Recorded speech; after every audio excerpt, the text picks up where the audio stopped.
there from here. Hello mga lalabs, eto na sa gitna ng tanghaling tapat tayo'y mamalingke dahil nga naman sa sobrang init ng sikat ng araw, talagang hindi pwedeng mamaya ka na mamalingke, kailangan talagang lalabas at lalabas ka na ng alas 2 ng madaling araw, alas 12, alauna, okay lang yan dahil sa layo ba naman ng iyong lalakarin. Ito kung makikita nyo kung saan ako galing at papunta ako doon sa may bus stop dahil nga naman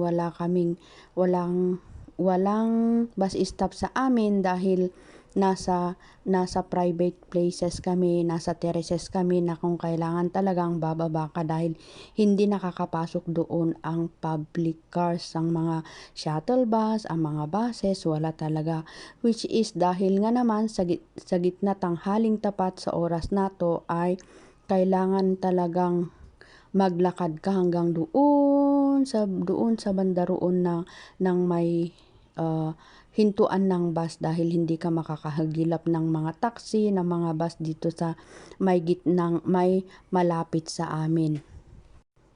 Mahirap man pero masaya. This is already my going to upcoming 15 years na nilalakad ko na to from the bundok hanggang sa pababa. Eto, hindi naman siya bawas ng ganda kundi nakakaganda nga lang. Di ba? Ayun, gets nyo? Ang ganda, sige, lakad ng lakad. Dito nga natanggal ng mga sakit-sakit Mas lalo na sa mga sakit sa puso, sakit sa mga tuhod. Dito natanggal talaga yung lakad. Ako ng lakad. Sige, Mami Shine, lakad pa hanggang marating mo doon sa dulo, hanggang marating mo ang bus stop. Napakasaya naman mas lalo na pag may kasama ka dito naglalakad. Pero talaga dahil sanay akong maglakad dito, about 20 minutes na nilalakad ko to Ito parang nasa Pilipinas lang ako. About 5 minutes makarating na din ako doon sa bus stop. Nakikita nyo doon sa banda roon. Tignan nyo. Mountains talaga. Doon sa mountains talaga ako. Sa top ng mountains talaga, pagbaba ko, ito yung linalakad ko hanggang kahit pupunta ako sa holiday ko, ganito talaga, mahirap hagilapin talaga kung saan ka sumakay, kung ano ang sasakyan mo.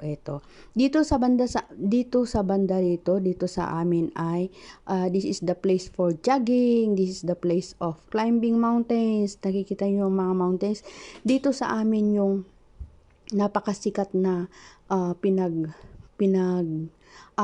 yung mga akyat bundok, yung mga climbers. Dito sila dumadaan sa amin. Kung meron sa inyo dito sa Hong Kong ang alam kung yung sabi nilang suicidal cliff na yung ang ganda-ganda pagdating mo doon sa taas, na maraming nahuhulog din, nadudulas siguro. Pag uwi ko nga, maraming mga mobile cars, mga police cars dyan Ito, doon ako galing. Tingnan nyo, makikita nyo ba yung sikat ng araw, napakainit. Pero ayun, magpaganon pa man, kung masaya kang gumagawa ng iyong mga trabaho, talaga wala lang talaga yan. At dito na rin, ako'y magpapasalamat sa laging sumusubaybay ng aking mga uploaded videos. Salamat sa inyong pagsubaybay at salamat for staying with me always, and God bless everyone. Sana'y lagi kayong nakaantabay sa aking mga videos, hindi lang yung mga marites ang tumatambay. God bless everyone and see you on my next one.